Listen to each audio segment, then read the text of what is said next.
Val, lihat deh.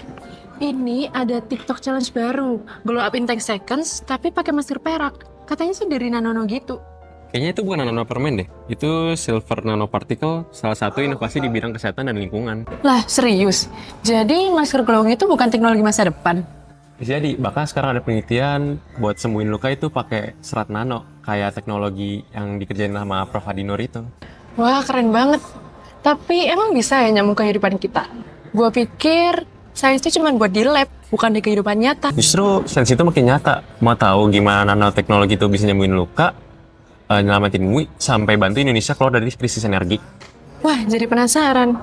Oke deh, habis ini ayo kita dengerin podcast hari ini. Siapa tahu gue bisa bilang, gue cinta lingkungan karena Nano.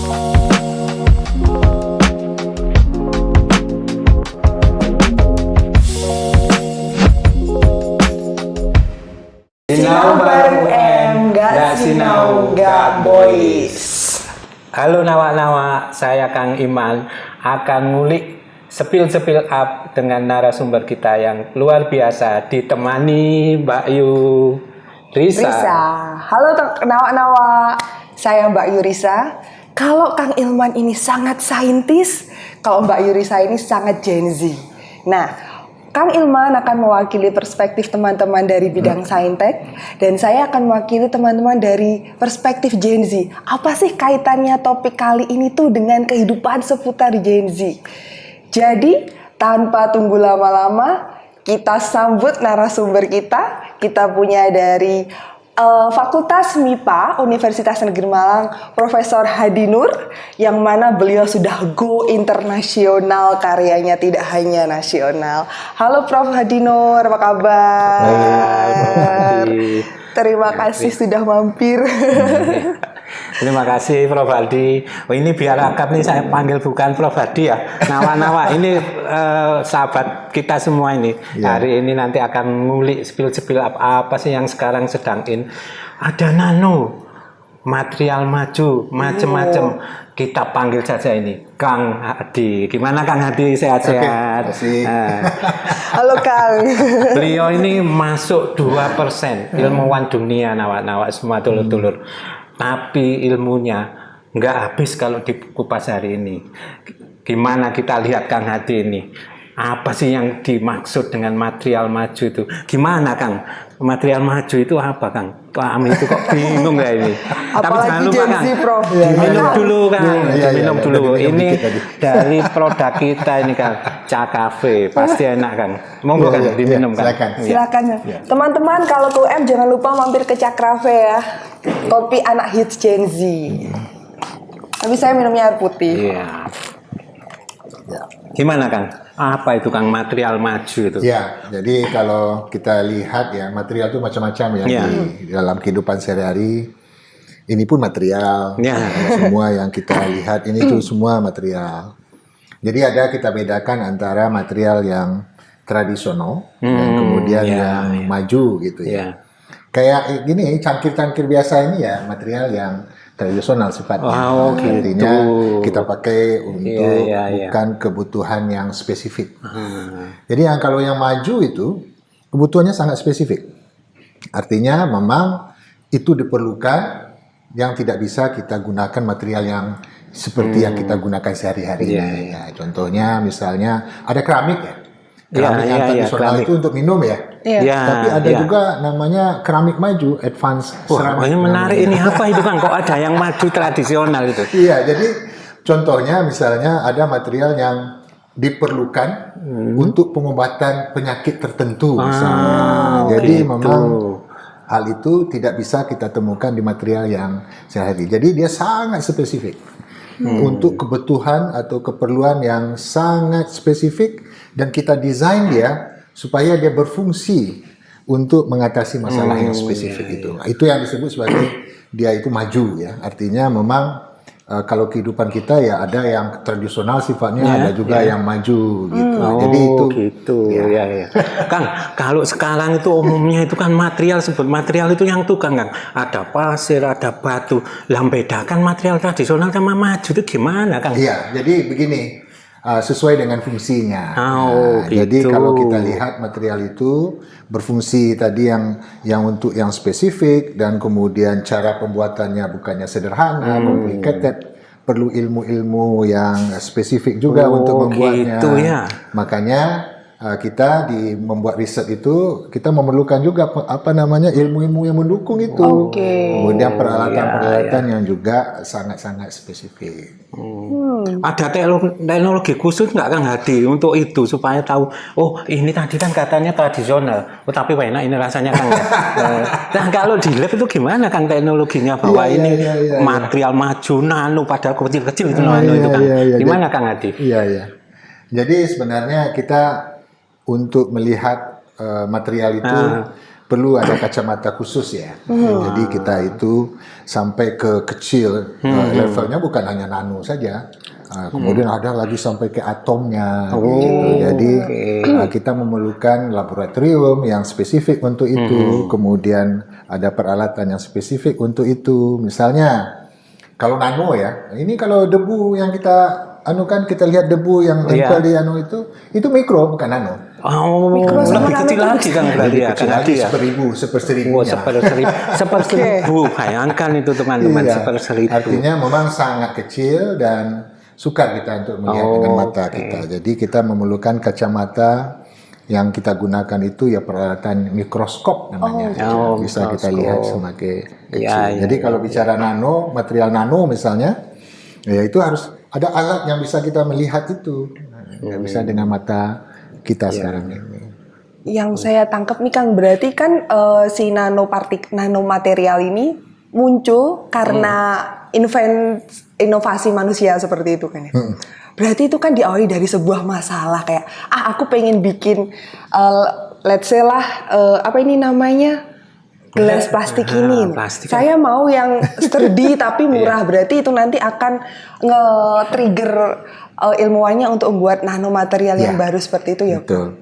Jadi begini, kalau kita lihat material itu dia kita klasifikasikan dari ukuran. Bisa kita klasifikasikan juga dari penyusunnya. Kalau misalnya ada polimer, itu dari karbon. Tapi ada juga polimer yang bukan dari karbon. Kemudian tadi Kang Imam mengatakan ada yang dari pasir. Itu bukan karbon kan? Itu namanya anorganik material misalnya. Jadi itu dari penyusunnya. Jadi kalau kita lihat penyusunnya itu beragam-ragam. Kemudian dari strukturnya juga macam-macam. Dari strukturnya misalnya gelas. Gelas itu strukturnya akan berbeda kalau kaca ini dengan misalnya ada gelas yang sifat kalau gelas ini kan strukturnya silikon itu nggak teratur. Itu kalau material itu disebut amorf namanya. Makanya bisa transparan dia seperti itu. Ada yang strukturnya sangat teratur dan sifatnya itu berbeda-beda. Menurut juga ukurannya juga. Jadi kalau kita kecilkan satu misalnya silikon misalnya atau emas misalnya sampai ke ukuran sampai kecil, sifatnya tidak akan sama dengan sifat yang gede. Warnanya pun akan berbeda. Gold misalnya ya, partikel emas yang kalau emas kan kita tahu seperti apa ya, warna emas ya. Tapi kalau kita kecil-kecilkan sampai ke ukuran tertentu, itu bisa merah warnanya, bisa hijau warnanya. Jadi akhirnya kita bisa membedakan material itu bisa berdasarkan sifatnya karena perubahan dari ukuran. Jadi kalau ukurannya itu bertambah kecil, ya kan, itu struktur elektroniknya juga berubah. Struktur elektronik itu maksudnya ada elektron itu yang tersusun di dalam atom itu berubah dia struktur elektroniknya sehingga yang biasanya itu tidak berwarna, akhirnya bisa berwarna macam-macam. Contoh misalnya ukuran 10 nanometer misalnya, ada yang 5 nanometer, itu warnanya berbeda. Gitu. Dan fungsinya juga bisa berbeda. Jadi makanya itu bisa kita gunakan karena orang sudah tahu bahwa sifatnya berbeda. Orang mikir nih, kita mau gunakan untuk apa ya? itu cara berpikirnya berbeda antara orang teknologi dengan orang saintis. Kalau kalau sains gimana itu? Gimana Kang? Saya orang sains. Bisa beda itu. Oh, ini gunanya Mbak Yu sinau itu. Malah jadi ngerti kita ya. Gimana kan bedanya? Tambah bingung saya jujur. Jadi kalau saya ngomong dengan mahasiswa gimana? itu, Menarik ini. kan kita misalnya saya orang kimia ya. Iya, gimana? Nah, kemudian ada juga teknik kimia ya. Oh. Itu pola berpikirnya berbeda. Oh, beda ya Kang Adi ya itu ya. Oh. Kalau orang kimia itu sains ya. Ya. Sains itu problem seeker, mencari masalah dia. Oh. Tapi Bukan bisa membuat menyelesaikan masalah. ya. Bisa menyelesaikan Kang Adi ya. Tidak Iya. hanya mencari tapi Iya, membuat iya, masalah iya. menyelesaikan ya ini Iya, ya. bisa menyelesaikan juga. Oh, Tetapi oke. intinya cara berpikirnya itu dia problem seeker. Jadi mencari masalah. Tapi kalau orang teknik itu berbeda cara pemikirannya. Contoh orang teknik ada jembatan rusak, saya baiki itu. Tapi kalau orang sains enggak. Gimana ya? Kalau seandainya kita buat riset, kita potong atomnya itu menjadi semakin kecil, apa ya jadinya ya? Itu kan lain cara berpikirnya. Sehingga dia juga nggak tahu gunanya untuk apa, dia nggak tahu. Itu saintis. Oh gitu Kang. Mbak Yu tadi itu kan dijadikan kuat kecil-kecil ya. Saya membayangkan kuat kecil seperti apa lah. Sekarang itu gimana Kang Adi? Yang paling banyak memakai nano itu saat ini. Ya, jadi itu kebutuhan spesifik yang nano itu. Dari industri kebanyakan yang dipakai untuk industri elektronik. Gitu ya. Nah, yang kita misalnya dapatkan sekarang misalnya apa ya? Laser, ya tahu ya. Itu bisa. Loh, bahkan yang jadi mainan-mainan itu Kang Adi. Apa itu masuk juga itu ya? Yang mana tuh mainan yang mana? Yang misalkan mainan kucing, material yang seperti pasir kuarsa itu loh yang sering Belum dikocok sampai anak nano itu belum sampai. Jadi belum nano segitu itu, ya. nano itu definisinya adalah kalau kita lihat material itu berdasarkan ukuran ya. kalau dia sampai level nano tertentu, sampai kita potong dia sampai kecil, itu sifatnya sama sekali berbeda dengan ukuran yang gede. Ya. Nah, makanya karena sifatnya berbeda, sifatnya itu kita tidak miliki dengan yang gede. Oleh karena itu, karena sifatnya unik, hanya di level nano, orang berpikir, mau diapain ya? Gitu. Contohnya misalnya kalau dalam bidang kesehatan, itu ada nanopartikel, gold nanopartikel. Kan sedang ramai nih, yang air itu Kang Hadi ya, air, ya. yang ada nano water atau apa itu namanya? Iya. Tapi kadang-kadang orang itu hanya sekedar branding nano tanpa memahami tapi apa bukan sebenarnya nano itu Kang ya? Ya kita nggak tahu, harus diteliti juga. Diluruskan ini kan. Harus diluruskan juga. Jadi kalau yang nano itu sifatnya itu unik. Contohnya misalnya untuk deteksi kanker misalnya. Jadi yang gold nanopartikel itu kita ubah sedemikian rupa dan kita modifikasi dia sehingga kita masukkan molekul-molekul yang bisa interaktif, dengan sel kanker itu. Sedangkan yang nano tadi itu kan dia berwarna. Artinya kalau berwarna ini kan memancarkan cahaya. Kan? Kita bisa deteksi di mana sel kankernya. Gitu. Kok bisa Kang? Kan cuma bercahaya gitu nyarinya. Iya makanya itu teknologi nanoteknologi itu di situ sifat kecanggihannya. Apakah dia jalan di pembuluh darah udah pasti kecil jalan, gitu ya? Sampai orang bisa membalut misalnya nanopartikel itu dengan obat yang bisa membunuh sel kanker itu. Loh Kang, bisa gitu itu Kang Hadi ya? Berarti karakteristiknya beda gitu Kang ya? Iya. Itu gimana Kang? Bisa kita tahu ini nano karakteristiknya seperti ini. Yang tadi bisa mancar-mancarin tuh kata Kang Hadi itu. Kalau bisa gitu kita tahunya gimana Kang Hadi? Itu dengan menggunakan alat spektrometer. Jadi spektrometer tidak semua itu bisa tidak punya semua itu. Laboratorium punya itu. UM itu punya enggak Kang yang alat gitu-gitu itu Kang? Masih belum lah. Masih belum. Yang punya untuk nano itu apa Kang? Contohnya misalnya untuk mendeteksi sampai ukuran nano itu contohnya transmission electron microscope. Nah kita belum punya. Kalau setahu saya hanya ada saya nggak tahu ya, mungkin ITB punya ya. Kita nggak punya. Itu mahal sekali alatnya. Tapi lain itu UM ada ya Kang ya? Selain Tapi yang tadi sampai itu. mikro bisa lah. Oh, mikro. Wah, ini menarik ini. Jadi kalau melihat yang kita ceritakan yang advance Ya, itu ya kan?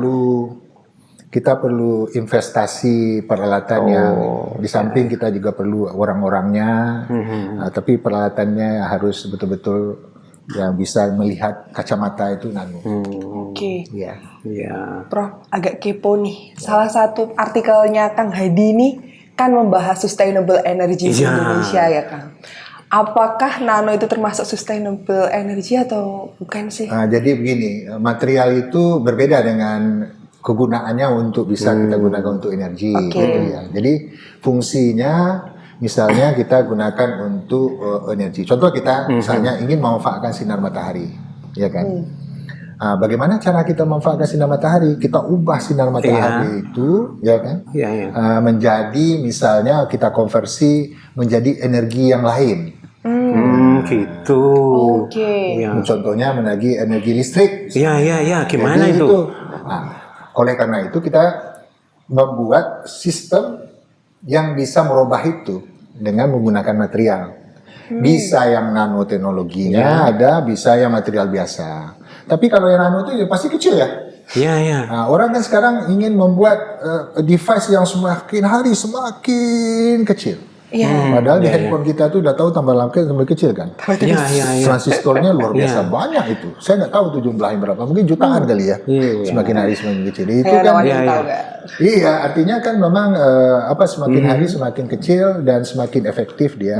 Oke. Jadi nanoteknologi itu diperlukan di situ. Oh, iya. Jadi sebagai pelengkap untuk mendukung sustainable energy itu bisa digunakan gitu ya Kang? Iya. Oke. Loh, Kang Hadi, kalau dilihat dari energi yang tadi Kang Hadi, Iya. saya itu kan tidak tahu ya. Misalnya kita itu kan di tempat yang panas Kang Hadi. Iya. Tadi kan bisa dirubah dengan listrik ya. Lah kemudian kalau panas tiba-tiba jadi listrik, kami butuh apa ini Kang Hadi? Misalnya pengen, Panas di listrik. waduh kan ada matahari loh. Terus saya jemur baju pasti kering tuh. Nah, tapi kalau sekarang bisa jadi listrik gimana Kang itu? Wah, apalagi pakai nano ini saya jadi mumpet ini. Iya, jadi Mbak Yu tambah ngerti enggak? Kayaknya saya harus beli kopi deh Pak. Kayak putih kurang ini sepertinya. Ternyata memang harus sinau bareng ini ya. Iya, Wah, kalau ada sendiri makan saya bareng ini nggak bingung. bisa. Iya, Ya, iya, ini sinau iya, bareng UM ini enak ini. Dengan ahlinya. Iya, ini gimana ini Pak Hadi? jadi sebenarnya riset yang seperti itu kadang-kadang ya, Iya, iya, gimana? merubah energi itu ada yang belum dikomersialkan juga. Oh, gitu. Yang ini kalau Iya, yang iya. pertanyaan itu kadang-kadang saya saya nggak tahu. Tapi yang saya saya lakukan Iya, iya. itu kita ada energi matahari, Iya. kemudian kita buat partikel kecil Oh, atau oke. kemudian kita ubah dia menjadi energi kimia. Nah, jadi energi contohnya kimia, ya. misalnya ya, Iya. orang sekarang ini kan orang ngomong masalah sustainable energy nih. Iya, iya, iya. Gimana? Salah Kak? satu sustainable energy sumbernya itu kan minyak sudah mau habis. Iya. Oh iya. Salah satunya kan hidrogen. Iya, iya. Ya, Oh, jadi ini hidrogen menarik ini- nih sampai hidrogen. Gimana itu? Jadi sumber hidrogen Ya. itu bisa kita dapatkan dari Oke. air ini. Air ya. Kita gunakan matahari Ya. melalui katalis kita, mungkin bisa nano, bisa enggak, atau tergantung desainnya, dipecahkan menjadi hidrogen plus tambah Oh oksigen. gitu kan beberapa waktu lalu itu kan rame kan di media Ya, TV ya. baik orang. Oh ada Ya. bahan bakar dari air. Ya, Oh dari prosesnya gitu ya Kang ya. Tapi yang itu bukan. Oh bukan. Nah, Gimana ini? Gimana? kalau Gimana? Yang kalau ini kan. matahari. Ya. Ya. Wah ini baru Kemudian lagi kita nih. punya fotokatalis namanya. Oh ya. Fotokatalis itu dia mempunyai yang kita sebut kalau dari struktur elektronik itu Ya. ada band gap namanya. Oh. Sehingga dia itu kalau kita sinari dia bisa menghasilkan elektron, kemudian ada lubang positif dan negatif, Ya. sehingga dia bisa menghantam ini Air itu ya. sehingga air itu bisa menghasilkan hidrogen dan oksigen. Oh. Dipecah gitu Kang Hadi ya. Iya, dipecah. Oh. Namanya kalau bahasa apa ya? photocatalytic water splitting ya. Oh, Nah, aduh, di membelah bahasa Inggrisnya, air. Aduh, kok tinggi sekali ini. Oh, apa itu water splitting itu apa kan? Water splitting itu ya kita memecah air dengan Iya. fotokatalis. Oh, Dan kalau kita fotokatalis. lihat kan energi matahari Iya, kan iya, iya. gratis. Iya. Iya Iya. kan? Iya. Nah, kemudian kita gunakan katalis, sumbernya itu air, Iya. gratis. Kemudian jadi hidrogen, kan jadi murah hidrogennya. Oh, gitu. Nah, cuma ini riset yang seperti ini itu ini sejak saya kenal profesornya, Profesor Domen namanya. Sekarang Iya, dia gimana, sudah gimana? pensiun. Jadi kalau kita cerita dari riset ini dia apa nama itu start itu dari ide. Oh. Nah, beliau Kanuzari Domen namanya. Iya, iya, gimana, Beliau itu PhD-nya mengenai photocatalytic water splitting itu, mencari katalis yang bisa memecahkan air Iya. yang dengan menggunakan cahaya. Jadi katalis itu masuk cahaya dulu, kemudian energinya ini digunakan untuk memecahkan air. Loh, Kang, tadi itu kan bilang Kang Adi menangkap energinya ya. Ya, diabsorb sama dia. Diabsorbnya itu gimana, Kang? Jadi diabsorb itu karena di dalam struktur elektroniknya itu, Ya. itu kan ada elektron. Iya. Elektron itu punya rumah-rumah sendiri level energinya. Oh, gitu ya, sehingga Kang, dia ya. absorb. Iya. Elektron kamu yang di level rumah yang di lantai bawah, diabsorb, dia loncat ke lantai atas. Oke. Waktu dia loncat ke iya, atas, iya. di sini yang di bawah ini kan menjadi kosong dia. Oh, gitu. Nah, kosong Iya, itu kita sebut sebagai positive hole, lubang. Oh, iya. Nah, kemudian yang loncat ke atas itu dia sampai ke lantai atas itu negatif. Yang dua ini Ya. yang kita gunakan untuk Untuk Mecah yang air. mecah air itu memecahkan ya. air. Itu namanya proses reduksi dan oksidasi. Oh. Sehingga bayangkan saja Iya, kita gunakan dengan sistem seperti ini kan murah sekali. Iya. Cuma Iya. permasalahannya adalah bagaimana kita mencari material itu yang bisa efektif. Yang katalisnya itu ya, Kang? Iya, sampai Profesor Domen itu dia sampai pensiun itu aja kerjanya. Oh, gitu. Berarti sampai sekarang katalisnya itu sekarang. belum ketemu. Sudah ketemu tetapi belum efektif. Dan mungkin dengan konsep seperti ini mungkin ya 10 tahun lagi, 20 tahun lagi bisa kita gunakan. Oh, Wah, saya 20 jualan ya. air kalau kayak gitu. Wah, ini sumber menarik. bahan bakar itu dari air. Oh, padahal Luar kita biasa. berlimpah air ini Indonesia Berlimpah itu kan air, ya. matahari juga berlimpah ya. Iya. Oh, loh, tapi Kang, teknologi itu orang awam kita sih wes nawak-nawak lah. Dulur tuh kalau mau bikin itu kan bingung ya Kang ya. Iya, Itu iya. apa sudah boleh gitu Kang untuk orang-orang di luar? Apa masih riset-riset gitu Kang? Masih riset. Oh, Jadi itu memang gitu. masih riset dan Iya. dan apa namanya? Itulah kita harus bedakan ya, antara sains dengan yang teknologi. Teknologi. Kadang-kadang orang sains itu udah pikirannya udah jauh ya, Iya, tapi masih belum bisa dimanfaatkan. Gitu dalam itu karena kehidupan. apa Kang Adi? Kenapa? Padahal risetnya sudah tinggi gitu ya, kok sampai nggak bisa dimanfaatkan awam itu karena apa? begini, Gimana? Karena di efisiensinya Gimana? masih belum. Oh gitu. Jadi Iya. dalam riset itu contoh yang tadi ya, kenapa kok masih belum katalis ini dimanfaatkan? Ya. Karena yang Profesor Domen waktu dia S3 itu tesis S3-nya tahun 86 itu yang kita sebut sebagai quantum efisiensi namanya. Oke. Wah. Kalau kita ada 100 cahaya matahari, Iya. kita gunakan semua energi yang 100 itu untuk Iya. Pecah. mensplitkan itu. air itu menjadi hidrogen dan oksigen, Iya. efisiensinya itu 100%. Wah, berarti nggak ada yang Satu. terbuang. Nggak ada yang Satu ya? terbuang. Starting dia 3%. Wow, cuan 97% berarti. Itu 86. Kemudian Iya. dia setelah dia lulus itu dia fokus membuat riset itu. Iya. Naiklah 3%, 4%. Oh, luar biasa dengan ini. sistem predictable itu semua yang dicoba. Oke. Cari material baru. Itu aja lah kerjanya sampai udah mungkin ratusan papernya. Ya. Dan setelah dia pensiun dari University of Tokyo Oh. tahun saya nggak tahu ya 3 tahun yang lalu. Iya. Gimana kan? Barulah dia menemukan material itu yang quantum efisiensi 100%. Apa itu kan sebutnya kan? Hah? Nyebut materialnya apa? Kok bisa sampai Itu 100% saya juga tuh? nggak tahu. Wah. Wah, ini 20 tahun itu dicoba semuanya. Wah, kalau itu di Indonesia kita undang datang ke Sinau bareng UM. Boleh. Boleh. Beliau udah pensiun nanti. Kang Haji, Siapa ya? tadi itu kan bilang ada ini Kang apa kuantum spill up Dikit-dikit lah kita uli-uli itu apa sih kuantum itu kan? Kuantum itu sebenarnya kuanta ya. Kuanta, Oh, kuanta, itu ya, kuantifikasi sebenarnya. Iya, ya, gimana itu kan? Jadi biasanya kalau kita lihat energi itu Ya, ya, orang-orang bilang, energinya sekian. Ada Ya, ya. Sebenarnya di dalam struktur dari atom itu Iya. dia ada level-level energinya. Oh, itu menunjukkan itu- apa kan? Misalnya level gini ya dari kuantum itu kan? Iya, jadi level-level energi itu terkuantifikasi dia. Oh, Nah, jadi level energi itu contoh misalnya kita gunakan laser ini. Iya, yang sekarang itu lagi anak-anak juga pakai laser. Misalnya 400 berapa gitu warna biru. Iya, berapa gitu. gimana itu kan? Nah, itu energinya kan energinya tertentu. Oh, gitu. Kalau biru energinya lain kalau dengan yang merah. Kalau jaraknya juga gitu kan ya? Kalau Jaraknya sama kan? Nah, itu yang dipancarkan. Oh, yang energinya. dipancarkan ya? Artinya Warna itu memang ya? terkuantifikasi dia. Oke. Nah, Ya. makanya ada namanya quantum effects kayak gitu. Nah, dalam nanomaterial itu quantum effect itu Ya. muncul dia. Artinya kalau kita lihat yang tadi yang saya bicarakan gold nanopartikel ya. Iya, iya. Gold nanopartikel itu kan kalau kita lihat bukan gold nanopartikel, emas Ya, yang emas.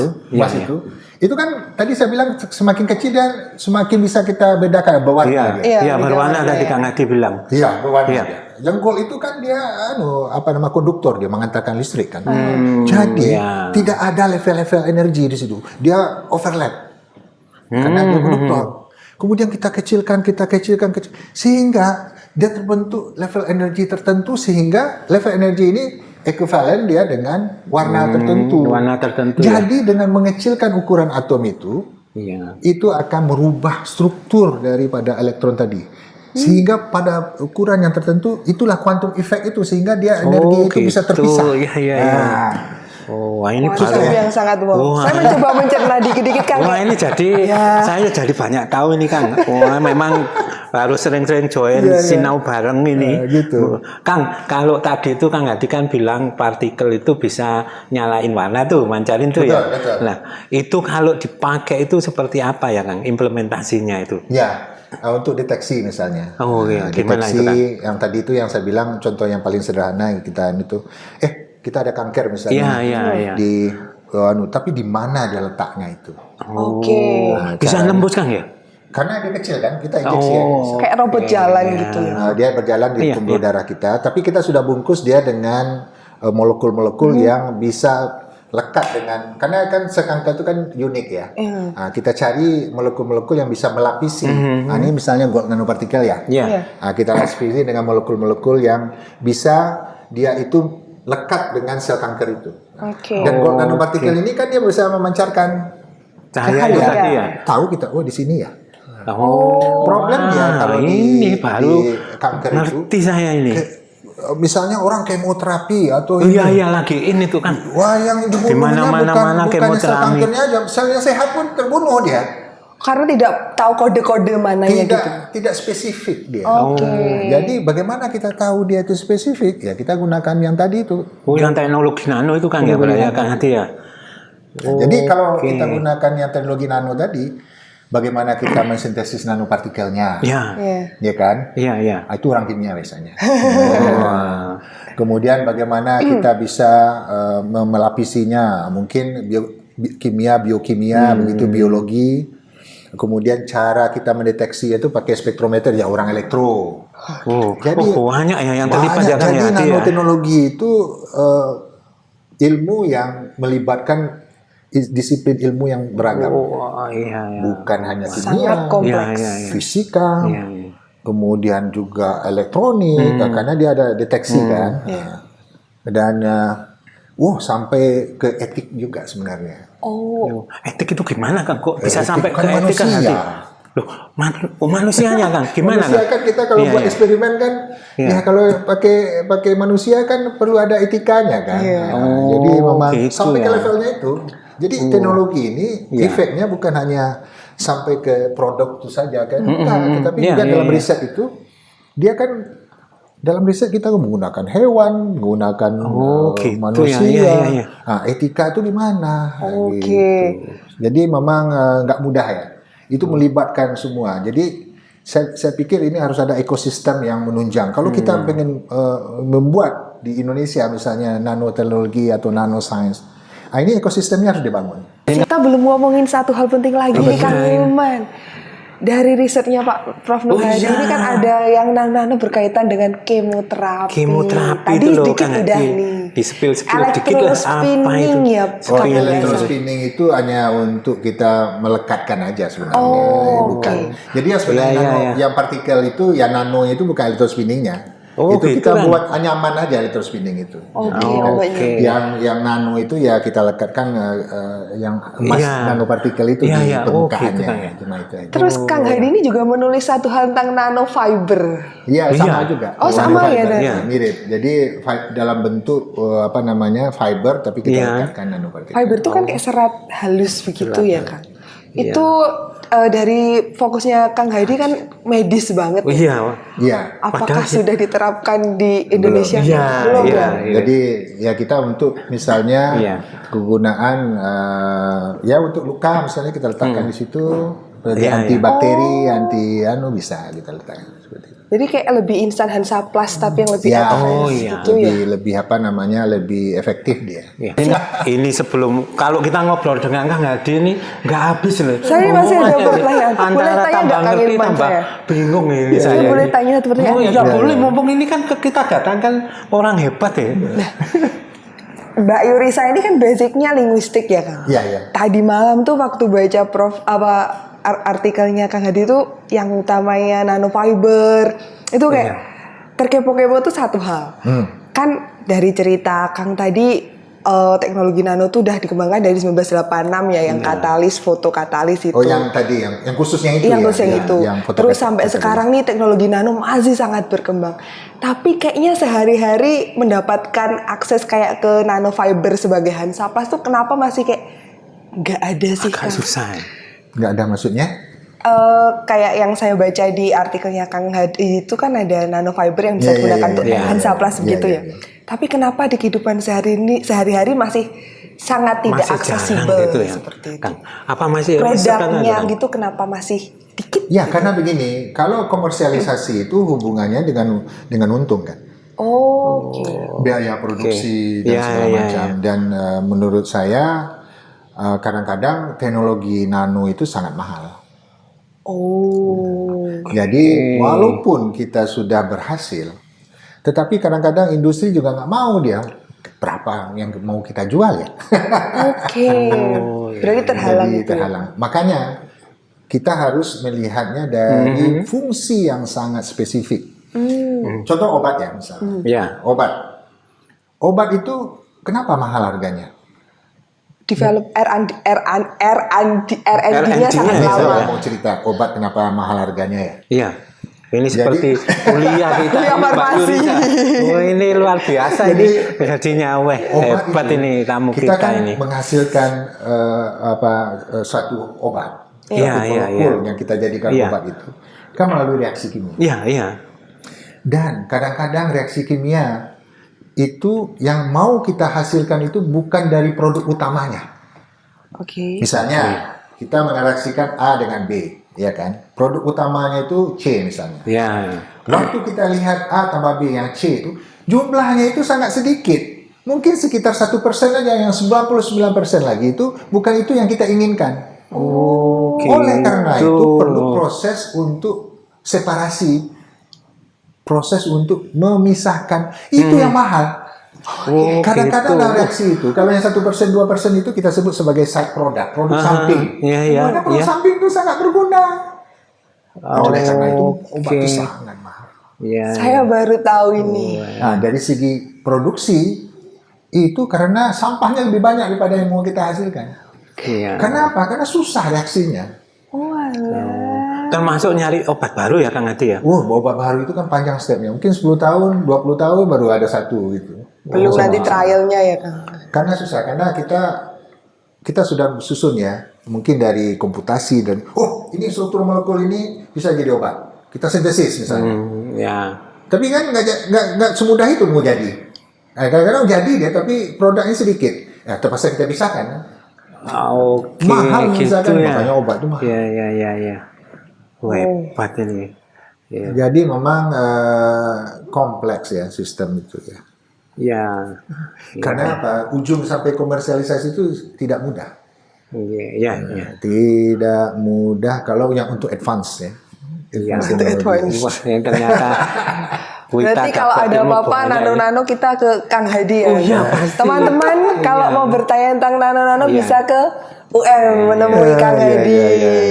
Lawak-lawak semua. Kang Hadi ini perlu kita kasih satu statement, satu summary. Apa sih yang buat kita semua penting untuk nanomaterial dan nanopartikel itu, Kang Hadi? Satu kalimat apa, Kang Hadi, supaya lebih populer? Tadi kan rumit gitu ya. Saya aja awalnya nggak paham sampai nggak ngerti. Tapi sedikit-sedikit sekarang terbuka, Kang Hadi. Gimana, Kang Hadi, supaya populer itu? Supaya populer ya. Iya. Ya, itu saya pikirkan sebentar ya. Iya. Oh, boleh diminum Kang Hadi, biar cair. Ya, ini tadi kan ini bukan material nano Kang Hadi ya, tadi ya. Iya. Bisa jadi duit ini Pak air. Iya, Kan iya. tadi kalau dipecah ya. Bayu, jadi ini kan hidrogen. produknya Cakrafe. Oh cakrave harus kelihatan. Ini apa ini? Cakrafe itu di mana, Bayu? Apa sih cakrave itu? Cakrave Apa ya? adalah kopi di UM. Teman-teman kalau kesini bisa ke Grand Oh, ternyata di Restoran. UM ada Cakrafe juga ya? Oh ada Prof. Semua boleh beli ya, Pak Oh Yu ya? boleh. Siapa tahu nanti ketika beli lagi ketemu Prof Hedi langsung. Oh, Prof, jadi saya iya, mau S3 bagus nih ini. ngomongin nanopartikel, topik saya oke, begini. ya. Gimana kan? Mungkin ya. Ya, wah ini mesti sudah cair cepet ini hebat ini. Cok, ini karena Oh, ada nanopartikelnya ya. Gimana kan? Oh, biar semua tahu kan, lo ternyata seperti ini, Kang Hadi. jadi Hebat ini. sesuatu yang kecil itu, Ya. kalau dia itu unik dan mempunyai fungsi yang Iya. spesifik, fungsi yang bisa memberikan dampak kepada kehidupan kita, dia akan menjadi sesuatu yang besar.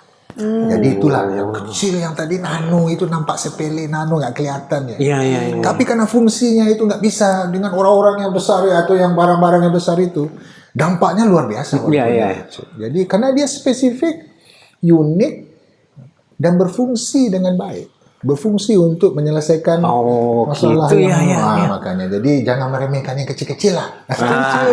Kata kuncinya, nawak semua jangan meremehkan yang kecil-kecil. Itu yang bisa kami berikan, sobat-sobat nawak-nawak semua. Jangan lupa untuk seri berikutnya. Sinau bareng UM, gak sinau gak boy.